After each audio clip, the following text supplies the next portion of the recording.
Olá, pessoal, tudo bem com vocês? Meu nome é Samantha Teixeira e eu sou multiplicadora de conhecimento da Politize. Hoje eu queria bater um papo com vocês sobre a comunicação não violenta, principalmente quando o assunto é política. Eu tenho 30 anos, eu sou psicóloga, tenho experiência em marketing político digital desde 2011, então totalizam aí 11 anos, participação em 20 campanhas políticas para candidatos aos mais diversos cargos eletivos, seja vereador, prefeito, deputado estadual, deputado federal, governo e presidência, e também já trabalhei na comunicação de mandatários. Trabalhei também para órgãos públicos, tanto no primeiro setor, segundo setor ou no terceiro setor. Tive uma passagem tanto pelo executivo quanto pelo legislativo e atualmente sou postulante em um partido político. Então, vamos lá. O que é a Politize? Eu não sei se vocês conhecem, mas a Politize é uma organização da sociedade civil que tem como objetivo levar a educação política a qualquer pessoa, em qualquer lugar. Então, é isso que eu estou fazendo com vocês hoje, levando conhecimento sobre comunicação não violenta, mas a gente aborda vários outros temas também muito legais. Inclusive, na plataforma digital deles, eles têm vários conteúdos muito acessíveis, com uma linguagem super inteligível e didática. Então, vale a pena conferir. E vale a pena ressaltar também que todos os conteúdos são fornecidos de maneira gratuita. Bom, agora eu vou compartilhar um arquivo com vocês para começar os ensinamentos sobre o assunto. Só um minuto.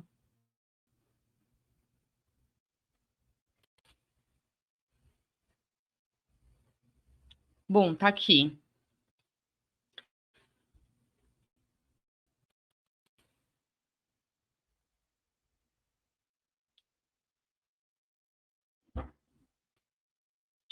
Bom, vamos lá. Comunicação não violenta. Programa Embaixadores Politize. Aqui sou eu, né? Aqui eu me apresento novamente. Esqueci de mencionar que eu sou coautora de um livro que se chama Campanhas Políticas nas Redes Sociais, Como Fazer Comunicação Digital com Eficiência. Inclusive, nessa foto eu estou na noite de autógrafos.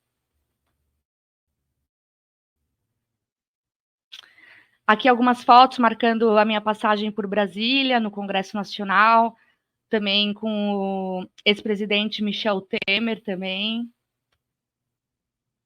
Sobre o programa da Politize. Nós estamos em 2.500 multiplicadores, é bastante gente já. São mais de 80 embaixadas pelo Brasil, em várias regiões, várias cidades, estados, e são 50 líderes da Politize, então é uma galera bem grande. Comunicação não violenta, mediando conflitos em sociedade.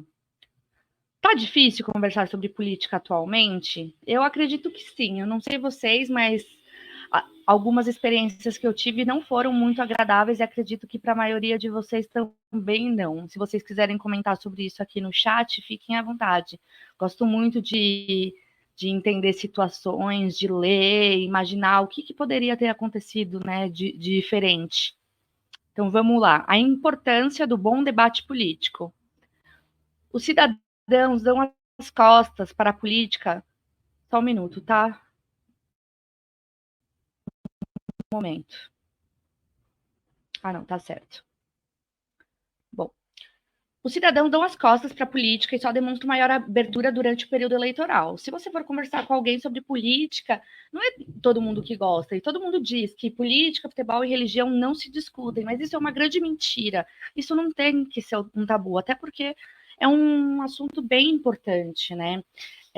A política ronda a nossa vida dentro e fora do período eleitoral, por mais que muitos continuem se esquivando dessa responsabilidade. Não só uma responsabilidade, mas um direito que nós conquistamos, né? O direito ao voto. Então, vamos fazer valer. Perder os direitos é muito mais fácil do que conquistá-lo. Então, é preciso a gente atuar de maneira consciente, com um voto consciente. Afinal, são só 45 dias de campanha, né? O período eleitoral começa só 45 dias antes do primeiro turno, mas é esse período que acarreta no resultado das eleições que impactam diretamente o nosso futuro nos anos seguintes. Então, a gente tem que discutir sobre a qualidade dos candidatos que estão se apresentando para nós, porque isso vai ter direto impacto na qualidade da administração pública, né? Então, assim, muitas pessoas votam, mas com aquele voto de protesto, existe o voto de cabresto também, que é voto comprado, né? A venda de voto é uma prática muito comum no Brasil. E também tem aqueles votos isentões, né? Que é o voto em branco e o voto em nulo. Houve um aumento de 400% de casos de violência política nos últimos 3 anos. Então, assim, desde 2019 fica impossível discutir política com alguém que pensa de forma diferente da gente, muito por conta da polarização também, né? O extremismo tomou conta e fica impossível a gente convencer alguém e mudar a opinião de outra pessoa. Esses dados eu tirei da segunda edição da pesquisa Violência Política e Eleitoral no Brasil. Para quem quiser conferir, tá lá depois, tá? Então é sempre bom a gente se perguntar quando vale a pena entrar em uma discussão. E aí eu digo, quando podemos ouvir os argumentos contrários e aprender com eles. Porque é muito valioso quando a gente pode trocar informação com alguém que não está no nosso círculo social, com alguém que tem acesso a informações que a gente não teria se não tivesse nesse debate. Então, é muito importante a gente furar a bolha e considerar a pluralidade do meio em que vivemos. E quando não vale a pena entrar em discussão, quando nos deixamos levar pelo acaloramento do momento, né, as emoções, demonstrando sarcasmo, falamos alto, encarando a conversa como uma competição. Na ausência de argumentos, surgem então as ofensas de ataques pessoais. Quando chega nesse nível a conversa, fica muito claro que a outra pessoa não tem mais argumentos ou seus argumentos são muito frágeis. Então a gente sempre precisa levar em consideração a falha do raciocínio. Como a polarização prejudica a democracia? Nos primórdios, a polarização era uma questão de sobrevivência. A gente precisava se aliar a grupos para chegar até mais longe, garantir alimento, entre outros, né? Naquela época era uma questão de vida ou morte, mas hoje a gente não se encontra mais na mesma realidade, né? Hoje a gente tem maneiras muito mais inteligentes de se organizar, e isso sem ir para o lado da violência e da utilização da força bruta, mas de debate aberto de ideias. Hoje a gente vive numa democracia, então a vontade da maioria prevalece e a gente pode muito bem mudar de opinião e analisar as situações de forma crítica e analítica, sem tender sempre para uma lealdade a um grupo. Se bem que é bem desconfortável, né? Você se opor à opinião do grupo ao qual você pertence.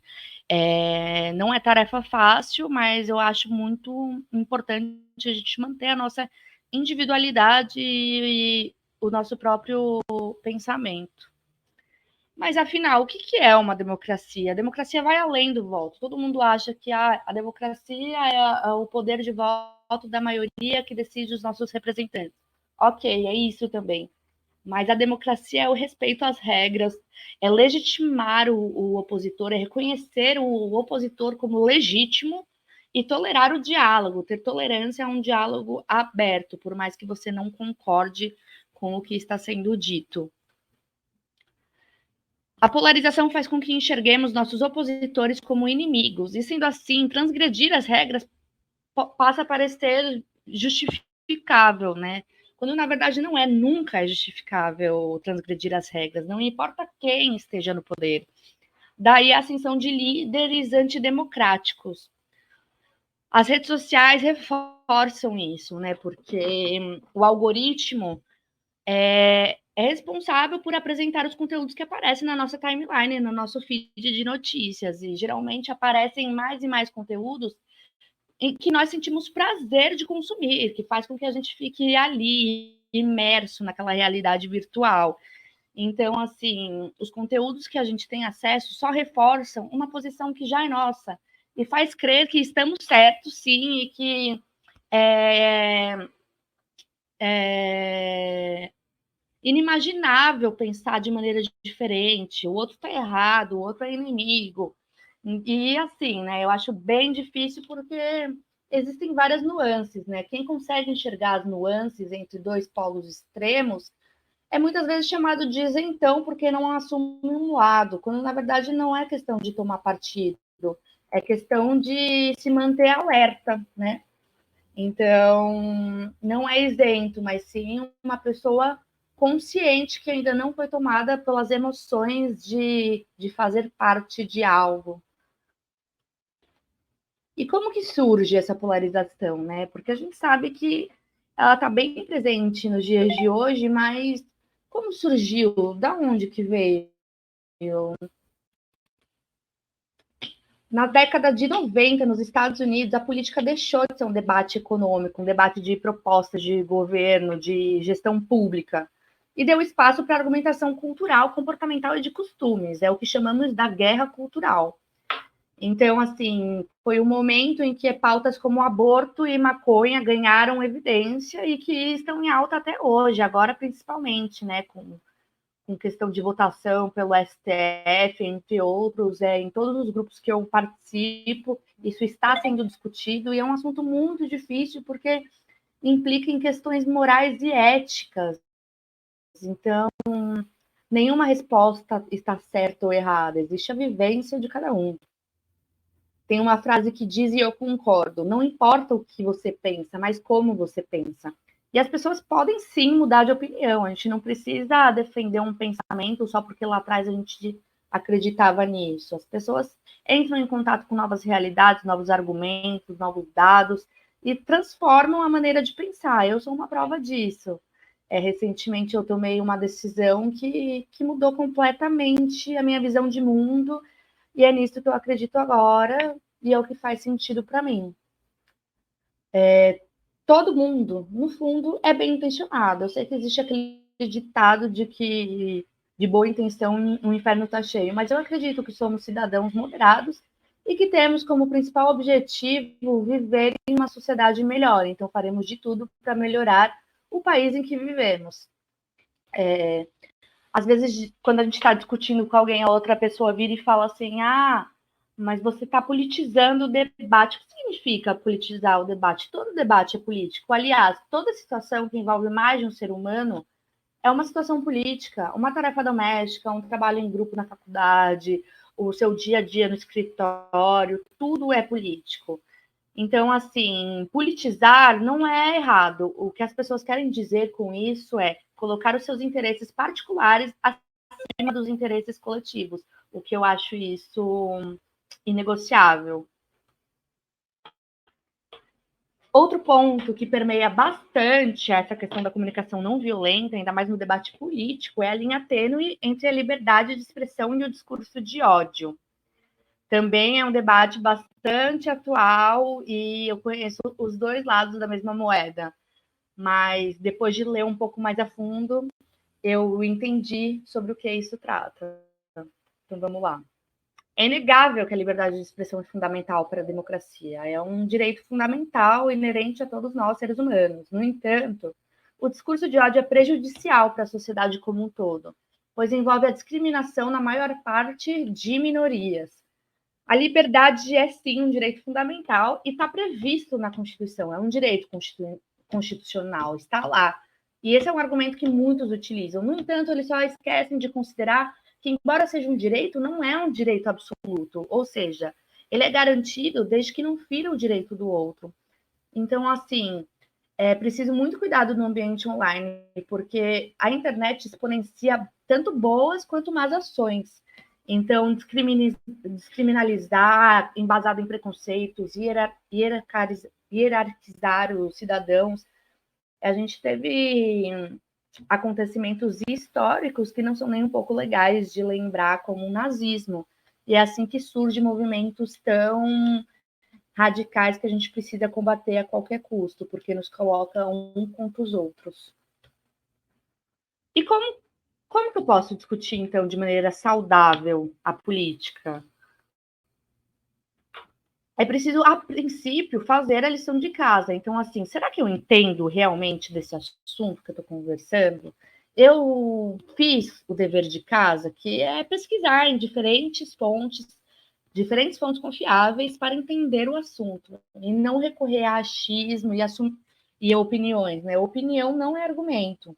E não tem nenhum problema de você admitir quando não sabe de algo. Ninguém nasceu sabendo, todo mundo aprende. E assim, é impossível para um homem aprender aquilo que ele acha que já sabe. Então, vamos ser humildes na hora de conversar com alguém, a gente não precisa ter todas as respostas. Não se deixar levar por achismos. Opiniões não são argumentos. As opiniões a gente forma a partir da nossa vivência, cada um tem sua vivência, só que a nossa vivência é bastante limitada, a gente não sabe tudo o que acontece mundo afora. Então é importante a gente não tomar como verdade algo de maneira equivocada. Primeira premissa: compreender e aceitar a pluralidade de ideias e pensamentos. Como buscar a pluralidade? Argumentos utilizados. Quais são os argumentos favoráveis ao tema? Quais são os principais argumentos contrários ao tema? É o que a gente falou há pouco, né? Sobre liberdade de expressão e discurso de ódio. Aqui tem outros exemplos, como o regime militar. Para alguns foi regime militar e para outros foi ditadura. Para quem acha que foi um regime militar, diz que naquela época houve muito desenvolvimento econômico e a realização de grandes obras. Para quem chama de ditadura, usa como argumento a repressão e a censura, aborto, a Lava-Jato, foi boa ou não para o país. Então, assim, sempre existe dois lados da mesma moeda e dois tipos de argumentação que são embasadas, sim, em algumas verdades ou nem tanto. Alguns exemplos. Existem exemplos dessa política ação diretriz em outros países? Basicamente, acho que o grande erro da administração pública atualmente é que a gente não tem evidências de que uma política pública deu certo ou não. Não existe um acompanhamento, não é algo feito baseado em estatísticas, em dados, em evidências. Então, isso ajudaria bastante a gente profissionalizar a administração pública, a gestão, se baseando sempre em bons exemplos, em boas práticas realizadas em outros territórios, como cidades, estados, países. Lógico que uma política que deu certo em um lugar não é uma receita de sucesso para outro, porque sempre existem os contextos, né? Mas eu acho que esse é um bom começo para a gente embasar melhor as nossas ações. Visões. Como alguém que se posiciona à esquerda vê o tema? Como alguém que se posiciona à direita vê o tema? Como alguém que se posiciona ao centro vê o tema? Por exemplo, política econômica, o papel do Estado e outras ações afirmativas. Segunda premissa: compreender os diferentes modelos mentais das pessoas e respeitar a sua origem. Nessa foto, por exemplo, um churrasco. Para muitos de vocês vai dar fome, você vai achar suculenta essa imagem. Para outros que são vegetarianos, talvez enxerguem como um animalzinho que não é um alimento, que precisa ser respeitado. Por exemplo, alguns animais são sagrados em alguns territórios, em outros não. Então, determinados fatos apresentados despertam em nós diferentes reações. Isso de cada um para cada um, ser humano para ser humano. Terceira premissa: sentir e interpretar o mundo com as pessoas por meio da empatia. O que é a empatia? Aqui eu vou apresentar um vídeo para vocês, espero que vocês consigam visualizar bem, porque eu não sei se vocês vão conseguir ouvir e ver a legenda, mas segue.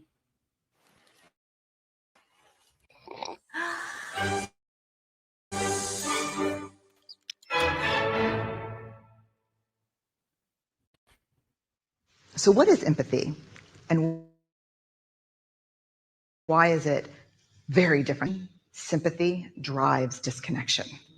Empathy, it's very interesting. Teresa Wiseman is a nursing scholar who studied professions, very diverse professions where empathy is relevant, and came up with 4 qualities of empathy. Perspective taking, the ability to take the perspective of another person or recognize their fate as much as most of us do. Recognizing emotion in other people and then communicating that. Empathy is feeling with people. And to me, I always think of empathy as this kind of sacred space when someone's kind of in a deep hole and they shout out from the bottom and they say, I'm stuck, it's dark, I'm overwhelmed. And then we look and we say, hey, climb down. I know what it's like down here, and you're not alone. Sympathy is ooh, no, you want a sandwich? Empathy is a choice, and it's a vulnerable choice, because in order to connect with you, I have to connect with something in myself that knows that feeling. Begin with athlete. I had it, yeah. And we do it all the time, because you know what? Someone just shared something with us that's incredibly painful, and we're trying to silver lining it. I don't think that's a verb, but I'm using it as one. We're trying to put the silver lining around it. So I had a miscarriage. Oh, at least you know you can get pregnant. I think my marriage is falling apart. At least you have a marriage. John's getting kicked out of school. At least Sarah is an A student. But one of the things we do sometimes in the face of very difficult conversations is we try. I don't even know what to say right now. I'm just so glad you told me. Because the truth is, rarely can a response make something better. What makes something better is connection.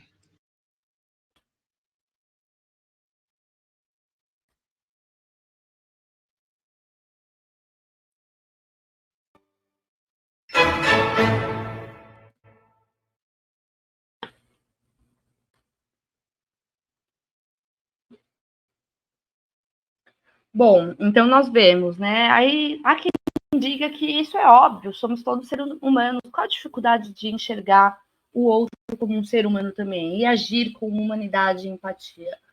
Dificuldade nenhuma, a gente só precisa estar desperto para isso. Então, ó, os componentes da empatia, o que compõe esse sentimento? Reconhecer emoções nos outros e ver os sentimentos que os temas provocam no próximo. Então, durante uma conversa, a gente consegue ver o quanto nossas palavras impactam o outro. O que eu disse faz o outro sentir. Então, é preciso ter cuidado com o que é dito. Não julgar e não usar adjetivos. Então, quando a gente debate ideias, o foco tem que ser em ideias e não porque não é certo o que você está dizendo, você é isso por pensar assim. Então, não vamos adjetivar uns aos outros. E entender a perspectiva do próximo e reconhecê-la como verdadeira. Agora vamos para o ciclo da CNV, da conversa não violenta. Praticando diálogos impensáveis. O primeiro passo para começar esse ciclo numa conversa, num debate, é ouvir. Ouça com atenção o que a pessoa tem a falar. Não interrompa enquanto a pessoa estiver falando. E nem esboce emoções. Então, se você estiver achando que o que a outra pessoa está falando é uma besteira, você não vai expressar isso no seu rosto. Você tem que ouvir com abertura, uma audição ativa, uma escuta ativa. É muito importante. Indagar. Mais importante do que ouvir é perguntar para você ter certeza de que entendeu o que a outra pessoa disse e ajudar ela a se expressar de uma forma melhor e até aprofundada. As pessoas não vão se aprofundar a princípio, mas se a gente fizer perguntas abertas e não fechadas como sim ou não, ajuda a pessoa a completar o pensamento e ajuda o nosso próprio entendimento. Então, faça perguntas para que você e a pessoa compreendam melhor o que está sendo dito. O que significa esse termo para você? Por que você acredita que isso é importante? Como você chegou a essa conclusão? Percebe? Abre uma gama, um leque de possibilidades para que a pessoa utilize como resposta. Compreender. Parafraseie a pessoa para que ela confirme que você tem entendido o seu ponto de vista. Então, após o seu momento de escuta e pergunta, reforce o que a pessoa disse nas suas próprias palavras, para ver se é isso mesmo que você entendeu. Deixe clara a posição da pessoa e os sentimentos que a motivaram a ter tal opinião. Então, você chegou nessa conclusão por causa disso? E argumentar. Após toda essa parte, todos esses processos do ciclo, você então pode opinar sobre o que escutou até ali. Então, torne seu raciocínio explícito e diga como chegou no seu ponto de vista. Você pode dizer, eu concordo com você nisso, mas discordamos um pouquinho em tal ponto. Traga dados nos quais você se baseou. Por que você acha disso? Que realidade que você entrou em contato? Que informação que você obteve? Você pode trazer algum dado novo para essa conversa, que talvez seja determinante no rumo do debate? E estimule as pessoas a explorar seu ponto de vista. Você vê lacunas no meu ponto de vista? Você concorda? Pode colocar em palavras? O nosso papel é intermediar o diálogo. Então, a gente precisa ajudar o outro a completar o ciclo junto com a gente. Então, se a pessoa começa a se exaltar, a te interromper, você pode pontuar. Achei muito bacana que você pôde compartilhar a sua opinião comigo e agradeço. Agora eu gostaria de fazer o mesmo, posso? E continua. Assim ajuda as pessoas a terem um diálogo muito mais saudável e respeitoso com a educação, que é o que importa. O bom debate, lembra o que falamos alguns slides atrás? O bom debate é aquele que a gente pode escutar o argumento do outro e aprender alguma coisa. E agora, galera, chegou ao final. Eu queria saber de vocês se vocês curtiram, se gostaram. Vocês podem comentar tanto no chat quanto mandar feedbacks para mim depois. Inclusive, podem dar um feedback na própria ouvidoria da Politize, por meio desse QR Code. Além disso, a Politize, como uma organização sem fins lucrativos, aceita doações e é isso que sustenta um movimento que é tão importante de levar a educação política a vários cidadãos por todo o Brasil. Aqui, se a nossa oficina tivesse sido presencial, a gente estaria fazendo uma selfie, mas como é online, acho que um print serve. Então, quem quiser printar para compartilhar nas suas redes, fiquem à vontade.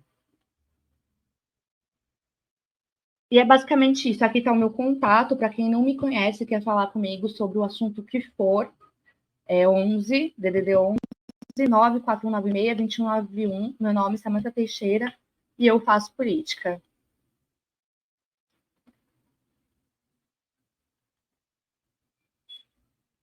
Bom, pessoal, espero que vocês tenham gostado da explanação.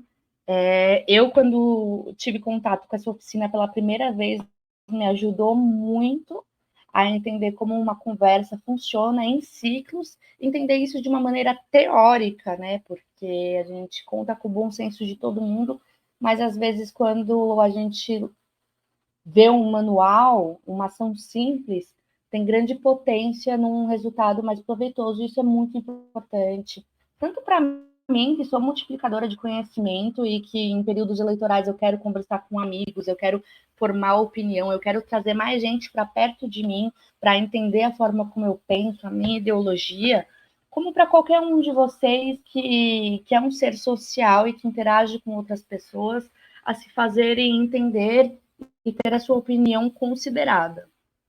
Então, agradeço quem participou, quem esteve aqui até o final, e me coloco à disposição. Obrigada.